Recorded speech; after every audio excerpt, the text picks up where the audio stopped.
On the count of three, we gon'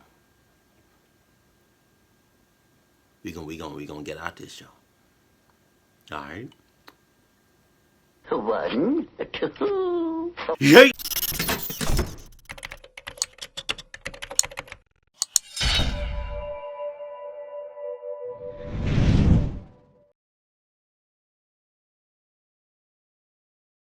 Hakuna Matata means no worry for the rest of your day.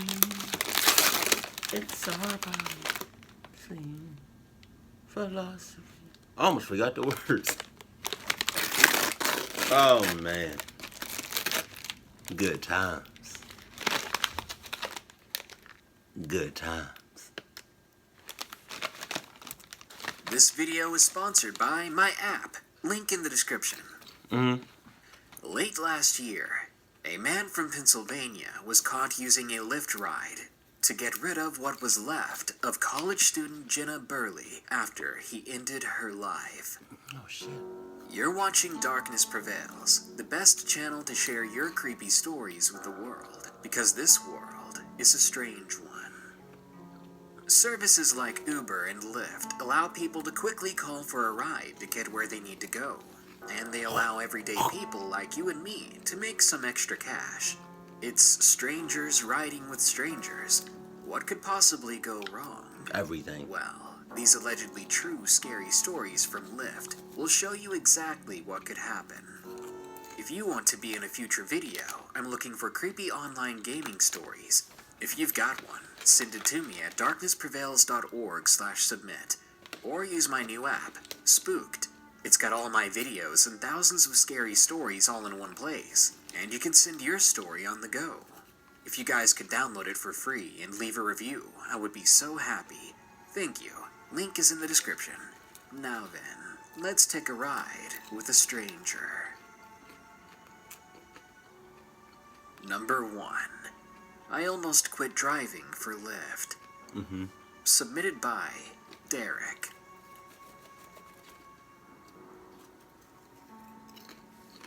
For the past year, I've been working as a Lyft driver. I would make some extra cash after getting off work from my full-time job during the day. Lyft was helping me pay for an online college course, and it doesn't really feel like a job at all. I love driving. I live in the beautiful state of Montana. Day or night, driving here is relaxing. At least, for me it was. Well, I had an experience late last year that almost made me quit driving altogether. I got a request one night to pick up some kids at a nearby university. It was a couple of guys who had been partying a little too hard and needed help getting back to their apartment a couple of miles down the road. Except for one of them passing out in the back of my car and the other one carrying on a conversation with the sleeping guy, the drive was uneventful. I dropped them off at their apartment, and that was that. But almost instantly, I got another request for a ride. One last ride for some extra cash, I thought. Plus, apparently, this one would take me down a scenic road. I made my way there, driving up a mountain-esque road that took you around a wide bend before going back downhill into a couple of miles of forest. It was quiet there. The sounds of the city didn't reach that far. I'd even camped out there before. Oh, you camping? It was nothing but peace and quiet. I had taken the bend slowly that night, making sure to keep an eye out for upcoming headlights. This part could be dangerous, but only if you didn't pay attention, or if you were going 20 over the speed limit. I rounded the bend, and my vehicle was soon swallowed up by dense wilderness. Here, I rolled down my window, taking in fresh air and the passing sounds of crickets and nighttime birds. I really hope that window is cracked. And I'm talking like this much. I'm so serious. This much. There's no reason for you to have it wide the fuck open. This much. Or this. But not like that. Nah, not like that. I'm okay. I donated plasma. I hope nobody don't want none of y'all freaking out. I'm okay. Trust me on this. But I really hope it's cracked that much. When I saw it, by then it was too late. There was a huge moose in the middle of the road. Wow. I swerved, barely clipping the thing, before my car flipped and wedged itself into one of the nearby trees. I don't know how long I was out when I woke up, but I do know I'd never hurt so bad in my life. I was nauseous. My collarbone felt like gelatin and stung like 1,000 wasps were going at it. And I felt dizzy and faint. The seatbelt kept me strapped in upside down. Below me, the cab had bent under its own weight. Glass shards surrounded me in the floor. Oh, God. And there was a small yet growing pool of red below my head. I raised my hand up, something that was suddenly a colossal task, and I felt my side pocket for my phone. It wasn't there. I looked below me, or above me, I guess, into the shards of glass.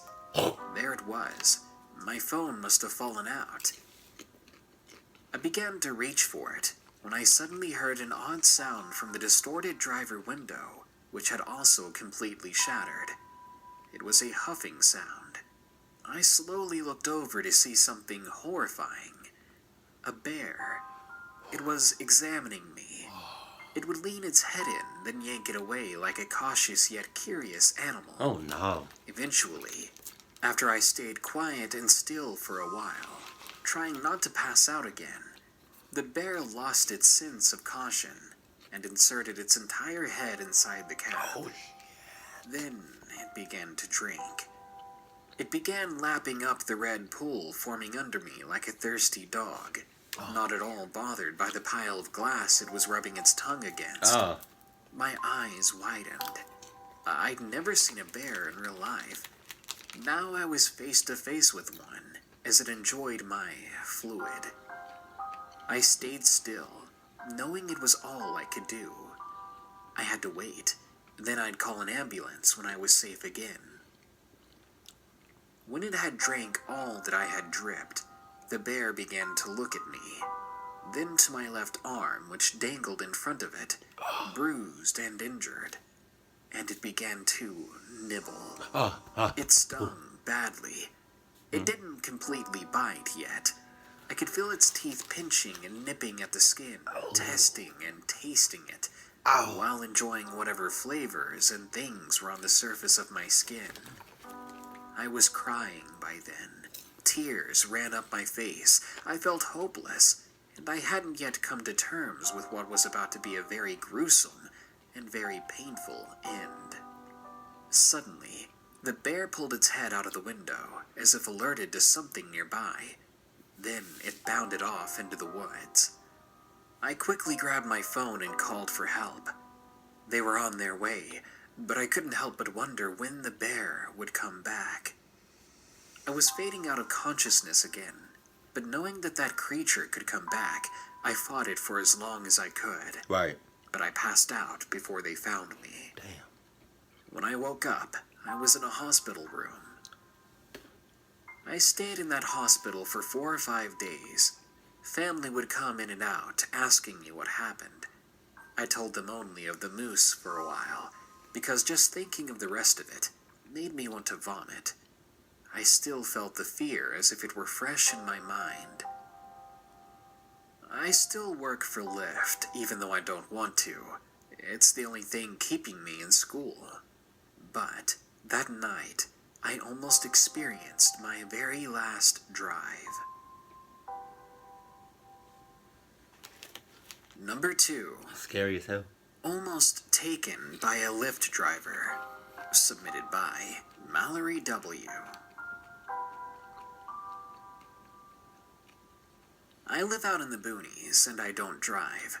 So to get around that, I would often stay at my then-girlfriend's apartment on work nights, and take a Lyft to and from my job. My girlfriend only lived about 7 minutes away from where I worked, so it worked out pretty nicely. One day after a particularly stressful shift, I went through the motions of taking off my apron, getting my stuff out of my locker for the day, then calling a ride from Lyft. The driver's picture creeped me out, though, but I brushed it off. There it is. There it is. It started with a picture and you brushing it off. It started with the picture and you brushing it off. Okay. Okay. So, from this story, it's whatever happens, it's because of you. The guy or the girl, I forgot, seemed creepy on the picture, on the app, on whatever you was looking at. He or she seemed creepy. I mean, that's where that's where it started. That's where it's gonna start. Now, let's see how it's gonna finish. I can already see, I can already sense how it's gonna finish, but I don't know. I like to be surprised. I'd gotten creepy looking drivers before, and most of them turned out to be really nice people. Yeah, okay. You know what they say, don't judge a book by its cover. However, this was one time when I should have trusted my instincts and tried for a different Lyft, or just walked home. The driver pulled up into the parking lot, and I climbed into the back seat. My first clue that something was up was that he didn't check in with Lyft to indicate that he'd pick me up. I didn't really mind, though. I didn't think it was any of my business, and I just wanted to get back to my girlfriend's place and relax. The driver had a very thick Russian accent and spoke very little English. We said our awkward hellos, and he started driving in the opposite direction of my destination. That was another red flag. Just keep the door. Just keep the, like, wherever you are, whether you're in the back seat or the front seat, you know, keep the closest door to you unlocked. Just in case. Just in case. Maybe, you know, maybe he does something and you gotta have to, I don't know, leap out, you know, just, you know. Just keep it unlocked. I thought maybe there was a car accident or something on my usual route that he was just trying to avoid. Well, he could have told me, at least. See? There was a song I really liked on the radio. I was quietly singing along to it when the driver suddenly looked back at me. He smiled really wide and said, "Very pretty girl. Very pretty voice." It startled me, so I stammered out, "Oh, thanks," while trying my best to smile politely. I just wanted to get home. About 10 minutes into the ride, I was beginning to panic. He was still driving in the opposite direction of where I needed to go. So I asked, "Where are you taking me?" trying to sound casual. He muttered out something that I couldn't understand about the GPS. About 5 minutes later, he was still driving the wrong way. I found my keys and placed them between my fingers. Then I hid them from sight behind my hoodie. If I had to fight him off for any reason, I was going to be ready for it, and I was going to take him by surprise, if possible. A few more minutes passed, and I realized that he'd just driven past the building where my mom works. Coincidentally, it was around that same time when my mom called. "Oh, hi, Mom," I said, trying to put emphasis on the fact that people would notice that I was gone if he was indeed taking me. She asked me where I was, because her car was parked in the lot of my girlfriend's apartment, so she could pick me up and take me home. "Oh, I'll be there soon, Mom, I promise." Are you? The conversation took a minute or two. The only place we could possibly be going in this direction would be the airport, and I couldn't stop wondering, why would he take me there? I asked him again, "Where are we going?" Again, he said something I couldn't understand. I would have been out. Except for the word GPS. "Well, mine does work, so we're going to use that." "Okay," he said. "Turn left," I demanded, but he replied, I don't understand. I showed him my phone screen, and as soon as I did, he tried to grab my phone from me. I ripped it away from him. He wasn't about to take away my one connection to the outside world. Turn left now, or let me out. Thankfully, he finally listened to me and made a left turn. I guided him step by step back to my girlfriend's apartment complex. What should have taken 7 minutes lasted for about 45 minutes or more. Oh my God. That's a long time. That's especially a long time for you to not know where you're going. That's a long time.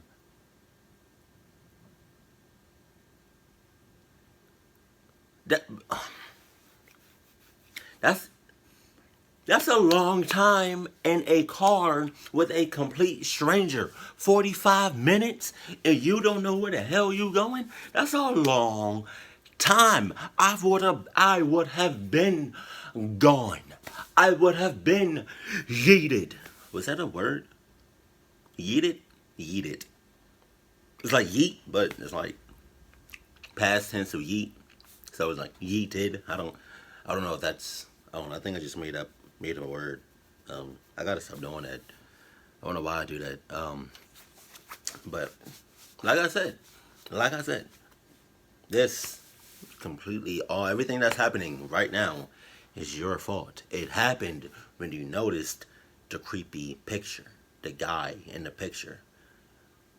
You said it yourself. Creepy. He's creepy. That's where it happened. That's God damn.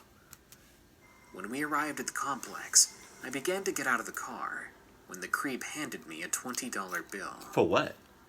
I think he was trying to keep me quiet about the situation. I didn't stay quiet, though. I told my girlfriend, mother, and best friend. Then I spent the money on pizza and filed a police report.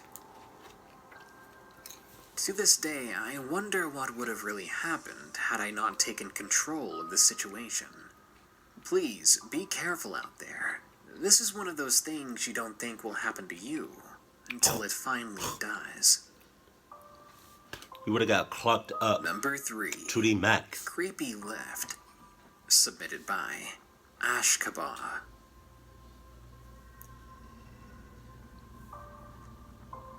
This happened pretty recently. My friends and I went down to Pennsylvania for the weekend for a nice getaway. We did drive down there, but since our plan was to go out all weekend, we didn't bother driving from place to place that weekend due to safety. Instead, we turned to Lyft, since Uber was giving me a hard time down there, and I usually prefer Lyft anyway. Saturday night comes around, and my friend Lily and I went to this club. We were only there for 2 hours, max. Later that night, we decided we wanted to head home to Jersey. We had come with friends, so we had planned to lift back home. It was only $60, which we were going to split anyway between the two of us. We requested a lift, and already it was off to a bad start. What? Our driver wasn't able to find us right away. Made us walk to him instead, which was annoying, but we disregarded it. Things happen sometimes, you know? The drive was less than an hour, so we figured it was not going to be too bad. The driver was a man in his mid-20s, it looked like, and we were having a conversation with him. Be very cautious. There's 2 of y'all. But just because there's 2 of y'all don't mean you both of y'all can get clucked up. You know, be cautious because, like you said, the drive is less than an hour. So we talking at most 59 minutes or less. A lot can happen in 59 minutes or less. A lot can happen. So put your guard up, be cautious, put your red flag sensors on. I think that makes sense. And just be ready. Cause man, that's a long time for you to be in a really confined space with a complete stranger for 9 minutes or less.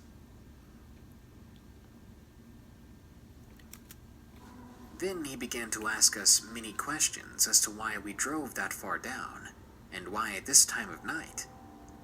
We didn't think it was a big deal, so we answered. He stopped for gas at one point, What? and we did not mind. Oh. In fact, my friend and I went in quickly to get some snacks at the mart, That's weird. which the driver was okay with as well. After we got everything we wanted and filled up on gas, we got back in the car and hit the road again. Back on the road, the driver began asking us more personal questions, which I found a bit off-putting. Yo, chill. But Lily and I were both a bit buzzed at that point, from earlier, so we went with the flow. To an extent, of course. He then proceeded with the creepy questions. Now, this time it got inappropriate, and we were actually getting uncomfortable at this point. Lily and I had both been making lesbian jokes back and forth the entire ride, but that's just how we get along, and our driver must have gotten the wrong impression from us. Either that or he didn't know his own boundaries. Anyway, a little after that, the driver suddenly pulled over after taking a detour down a country road, and this part was really, really creepy. It was all farms and such, and it was dark out. No one was around for miles. I think by then the two of us were very aware of what could happen if we stuck around. Right. So I texted her my plan, which was I was going to order another Lyft or Uber, and we were going to get out of the car. While I did that, she had an emergency number typed in onto her phone pad and was ready to dial at any moment. Okay, alright. The driver started to try to get us to come to the passenger seat up front with him, and he started to move his hands between his legs. Oh no. It was so disturbing. We quickly got our stuff and got out of the car, and we hopped into the next Lyft, which didn't take too long to show up. We were so shocked by this that we made a report with Lyft, and their investigation is still ongoing. I'm no longer a Lyft customer because of this. It's just Uber for me from here on out. Number 4. That was kind of nasty. Horrifying Lyft encounter. Submitted by Lulu. Lulu! Why did I say that? I like to party quite frequently, so I would use Lyft to get me where I needed to go. On this particular night, I was at a party with my friends, and I was with one of my good friends, Luke. Lulu? I was wasted, so I decided I'd better go home. But when I found Luke, who was supposed to be the driver that night, he couldn't even drive at all, let alone stay awake. Come on, Luke, I thought. So I decided to use Lyft, because I didn't know anyone else at that party, and I didn't want to ask because that would be awkward. After about 15 to 20 minutes, a dark bluish pickup truck pulled up.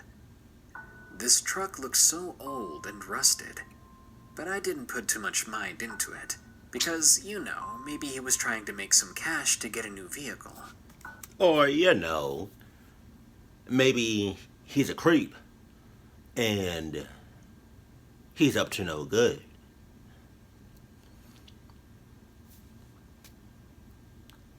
You chose to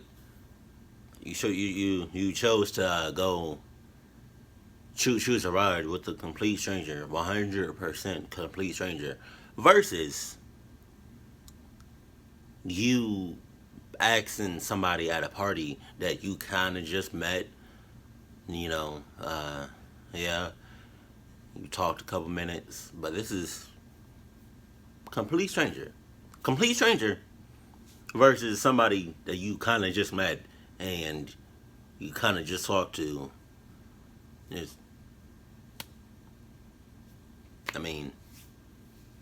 I'm more lenient about going to the person that I kind of just met instead of being in a car that I've never with a person that I've never met or talked to ever before in my life.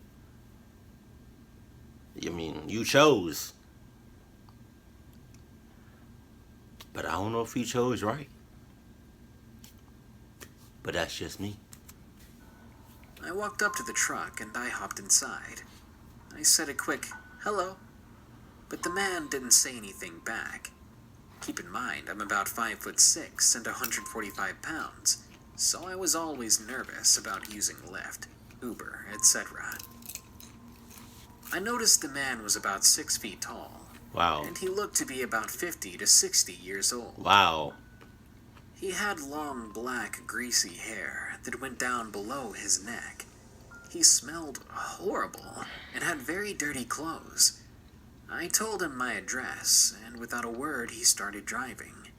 And as I'm sure many of these stories start, he went the wrong way.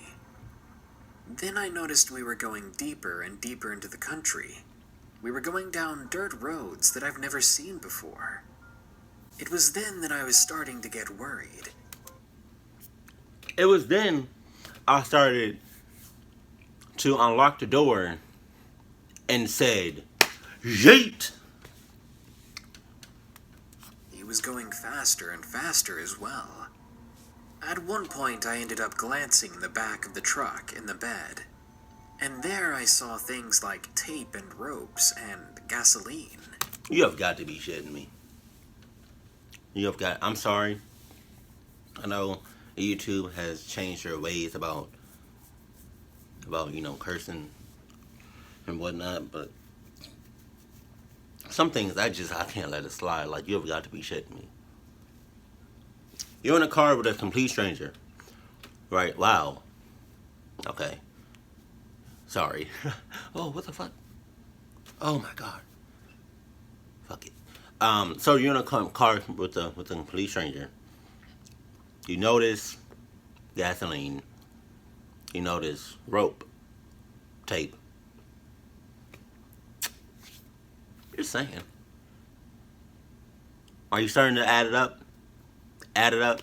Isn't that a song? Amigos or something. I don't know. But I mean, how far are you going? Are you willing to take this? Like, what if he, like, what's next? You gonna find like a human finger? You find a human finger in this junk, and you said, oh, it's probably nothing. I'm gonna brush it off. You better brush off them Adidas and start kicking it. And this didn't help the worry go away at all. I was starting to panic. I'd gotten myself into a potentially horror movie style situation. What I'm saying. Completely terrified, I did what I thought I had to do. And to me, it was a better idea than jumping out of the door while the vehicle was moving. I hit him square in the face as hard as I possibly could. Okay. He grabbed at his face where I'd hit him, and luckily he slammed on the brakes. With his other free hand, he was grabbing for me. But by then, I was already out of the door and running back down the road. Right. I could hear him screaming behind me, cursing me, and saying things like, "You little, I'm gonna find you and feed you to my dogs." Oh no. And then the psycho man started to just laugh. And I couldn't help but shiver.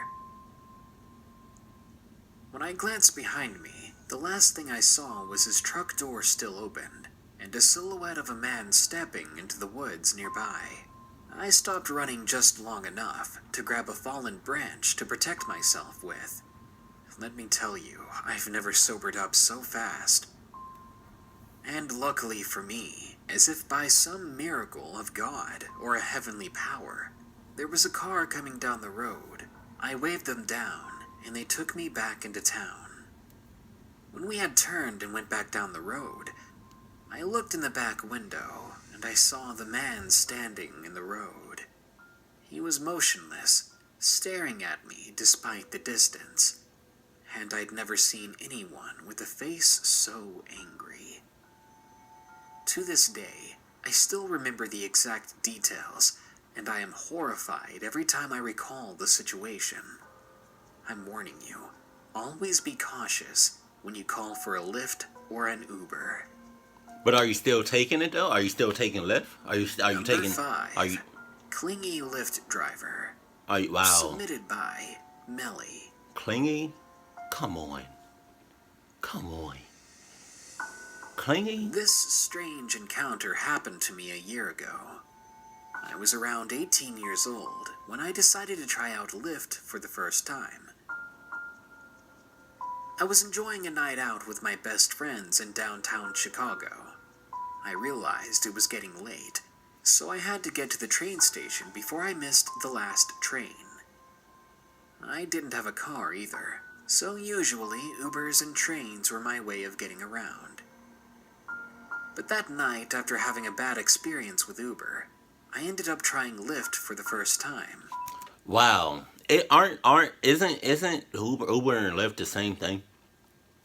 Kind of. I mean, I think they are. I'm not entirely sure. I mean, both. Oh, well, in a sense, they are because you're getting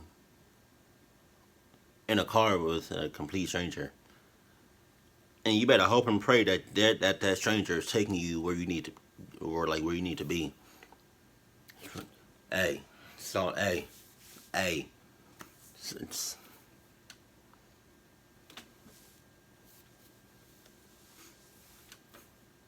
sorry, I don't know why I just did that. Sorry, but yeah, isn't it? I'm pretty sure Uber and I don't really know what the exact difference is between Uber and Lyft, but you're getting in a wow. I was waiting outside a restaurant while I hugged my friends goodbye for the night. And 3 minutes later after that, my Lyft pulled up. As I got in the back seat, I said hello with a smile on my face. The guy turns around and greets me with a hello as well. He seems to be 22 or 23 years old or so. He's very tall and extremely skinny. Overall, he seemed like a pretty normal dude. As he begins to pull away and starts driving toward the train station, he tries to make some friendly conversation, talking to me about the city, the things he likes to do around town, and asks me what my hobbies are. I normally answer like I would with any friend. We seem to get along pretty well. That was until he asked me if I would like him to drop me off at my house with no charge. This offer was both exceptionally weird and exceptionally kind. Excuse me. I was kind of weirded out by it. But I thought maybe he was just trying to be nice, and I gave him the benefit of the doubt. So I politely say no to his offer. But he asks me more and more, trying to push it on me. There it is. Are you sure? I already passed the train station, though. As he said that second part, I started to get goosebumps.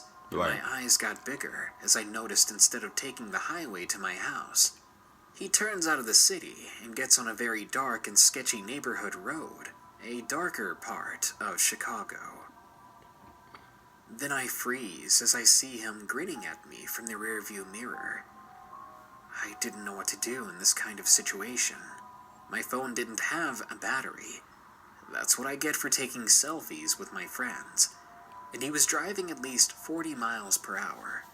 Besides, I'm a wuss when it comes to doing crazy things. And by crazy, I mean throwing myself out of a moving car. I ask him, "Oh, what are you doing? Is this some kind of prank?" I couldn't believe what was happening to me. Every time I said something, he would just tell me to relax, while he kept that cringy smile on his face. Relax, nothing. This went on for 12 minutes. I noticed he had turned off his GPS. I got too caught up in the action that I realized too late. He tries to turn to a dead-end street in a sketchy suburb, but thankfully, he was about to stop at a red light. As soon as he stopped the car, I opened the door and tried to get out. He screams at me, "Where are you going?" As I close the door, I see him half climbing out of the front seat into the back, trying to get to my door and to me. I slammed the door, and I ran to the nearest gas station to call my boyfriend to pick me up. Right. He was working before, but should have been off now, so there was no way I could have called him for a ride. Anyway, now that I was able to, he picked me up, and I told him the story of what just happened. We get home safely, and I finally go to bed after a long and pretty scary day. Unfortunately, that wasn't the end of it. Around 1 in the morning, I wake up to get some water. It had only been a few hours since the incident. I live in a small hometown in a quiet neighborhood. Everyone there minds their own business, and at night my town looks like a ghost town. Anyway, as I make my way downstairs, I could see a dark red car parked by my driveway. I glanced at it, looked away, then looked back. It was the same type of car that the crazy Lyft driver had been using. I live with my mom, but she drives a white car, and she was out with her boyfriend at the time, so it wasn't her. I looked closer out the window to try to make sense of it, and I could see him sitting inside the car, staring at my house. I think to myself, what does he want? I quietly run upstairs and look through my jean pockets for my ID, and I realize I dropped it when I got into his car. Wow. Maybe that's how he found my address. I called my mother and told her what's going on. She got back home in about 8 minutes, since she wasn't too far away. As she pulled up, the other car pulled away, and the crazy dude left right away. For the next 3 nights or so, I would see that same vehicle outside my house, just sitting there. I don't know what he wanted, but I'm afraid he's going to find someone else. Someone who won't have a chance to escape and leave the car. That's a personal problem. And number 6. My crazy Lyft driver. Submitted by The Steal is Real. That last one was a personal. I'm 23 and live in Knoxville, Tennessee. I've never been big on social media or apps, so I had never heard of Lyft until I saw it on the news one day. I always drive wherever I go, because I get carsick while other people are driving. But enough of that. Let's get on to the story. I was visiting my brother Pierce in California. He moved over there because he loves acting, and he plays small roles in TV shows or movies. California was right up his alley. I had been there for 3 days when he got a call and had to leave for a job. He was going to be an extra on one of my favorite shows. Anyway, that just gave me more time to get to know my brother's husband, Tom. Me and Tom really hit it off. We shared a bowl of popcorn and watched the newest episode of Supernatural, before moving on to some Shane Dawson and Super Mario Logan videos on YouTube. Hey! We went to bed around 3 in the morning. It was a great night. The next day, Pierce still wasn't home, so we called him, and he said he'd be home tomorrow. Tom and I decided that we would go shopping and have a day out. We left the house around 12, and we had a long day of shopping. Around 5 that evening, we had a lot of bags to carry, so Tom decided that we should get a Lyft to take us back home. The app said there was a driver right around the corner, so we wouldn't have to wait very long. When the driver pulled up, he seemed really nice.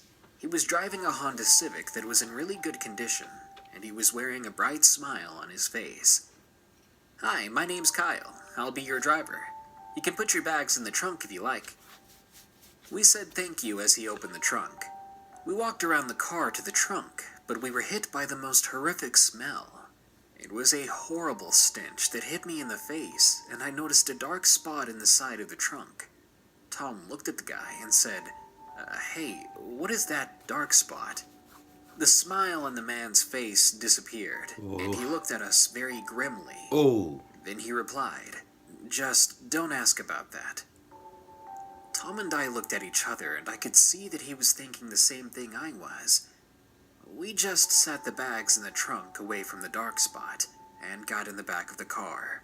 No, I'm gonna keep my bags on my lap, where I know I can keep a close eye, on my bags. I'm not trying to have my bags and my clothes or whatever I got in my bags, or the bag itself smelling like that dark spot. And that's probably like that dark spot is probably like some animal blood or people blood. I don't know. It's probably like some residue from like something that he killed or something. I don't know, but Could we throw up? I don't know. That's disgusting.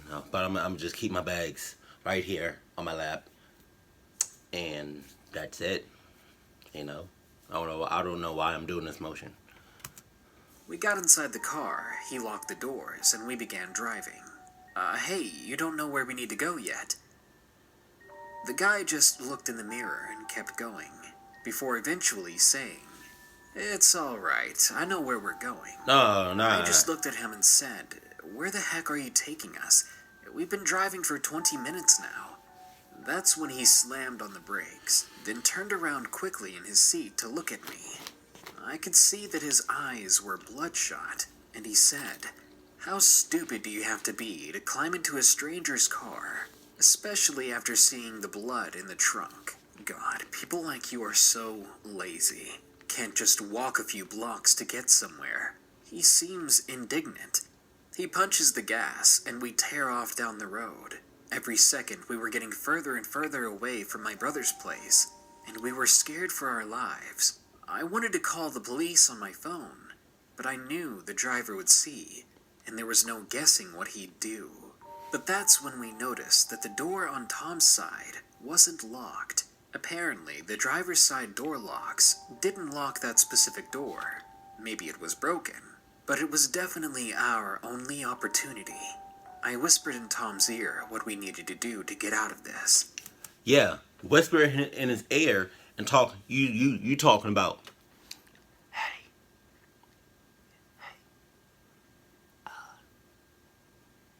on a count of 3.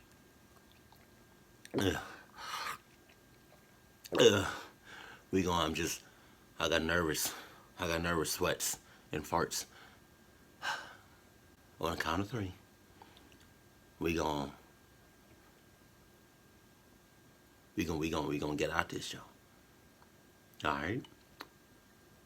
1, 2. Yay!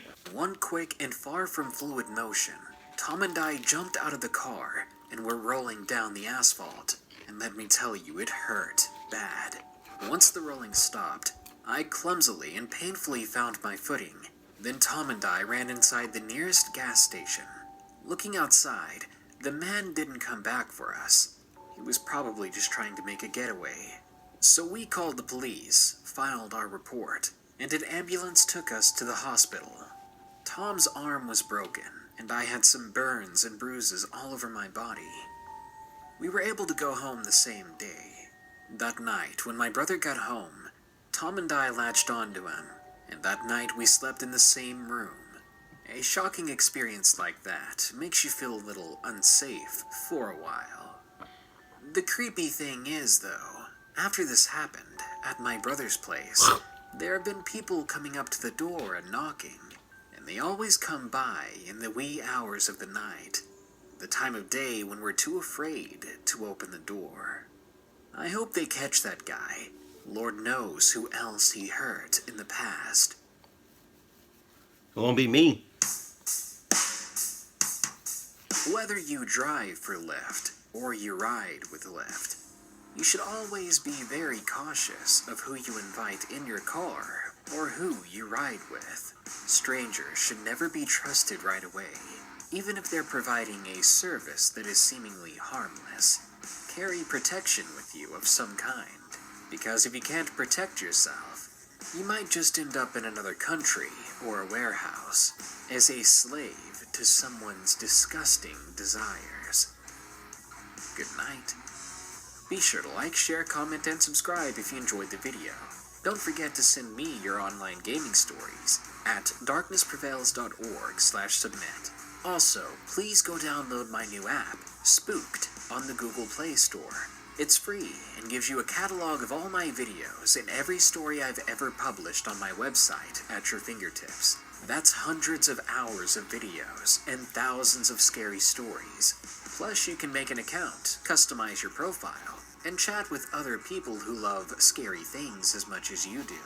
Check that link in the description and you'll be able to download it. Also, please review it if you can as well. I'm trying to get 1,000 reviews, and we're almost at 100 last time I checked. Thanks so much, guys. I wouldn't be here without all of you. Anyway, as always, here are my 5 favorite early comments from the previous video about 5 real ghost sightings. Dalton Whitney says, I believe in ghosts. Love your videos. Thank you, Dalton. Even if some folks don't believe in ghosts, ghosts believe in them. They're there with you through thick and thin. Blue Jaguar says, my doorknob is like my gran. It tastes of Smirnoff Ice.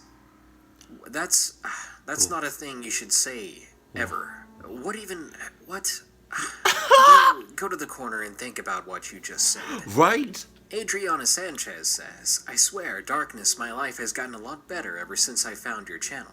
Now that you've joined us, you have to become a missionary and spread the word. Right. Convert other people to Darknessism.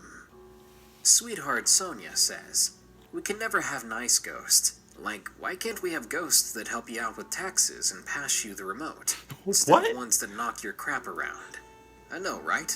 I want me a sexy ghost. Oh, no. I'll give a whole new meaning to knocking my crap around. And Romeo Denar says, finally top 20. I always look for ways to get here.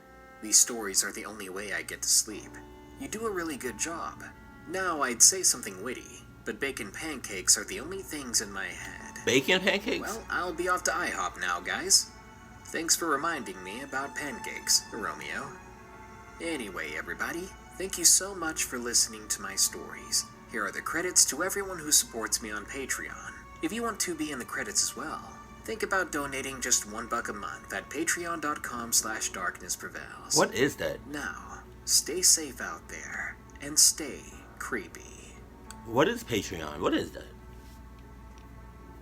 I'm gonna look into that.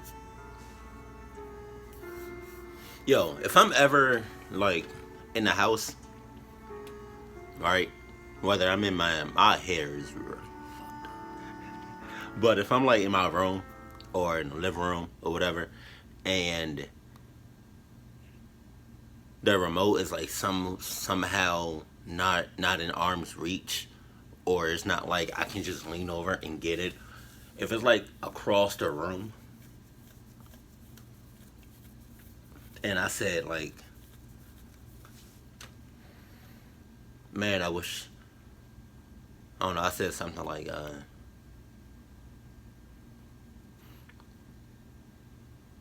I wish that remote was here, or like in the palm of my hand. Yo, if I ever, in the remote, somehow, if I'm seeing that junk floating over towards me, bitch, I'm floating right out the house. Just saying, you know, why does my hair look like that? What is that dent? Yeah, man, but I've had my fair share of Ubers. I've never taken a Lyft before. I think, yes I have, once.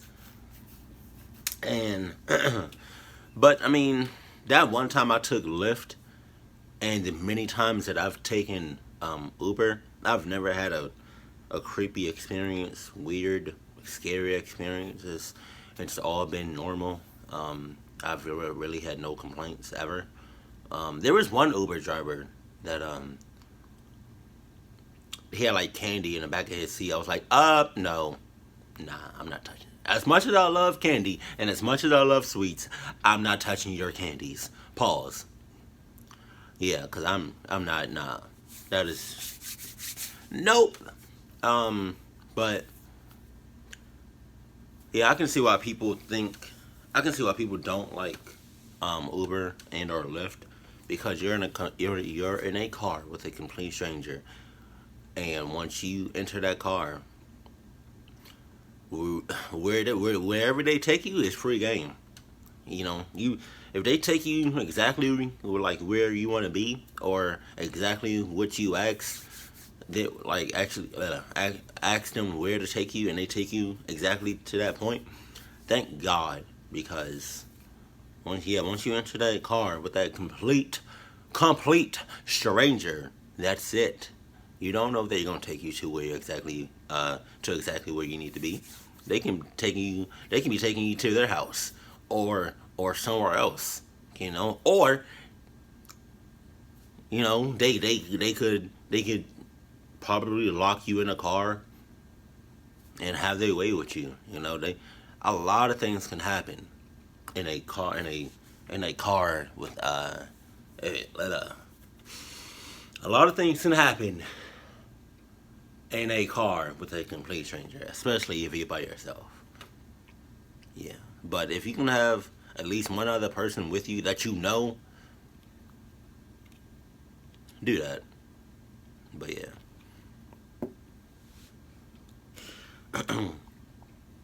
But if you have like a Uber or Lyft, you know, story, creepy, scary, weird, let me know that in the comment section below, because like I said before, I've never had one, God forbid. But yeah, I have no worries. Was that corny? I felt like that was corny. Kuna Matata means no worries for the rest of your days. It's our run. Well, ultimately, Kuna Matata. Keep it cool, keep it classy, and I love you. Stay happy, my family.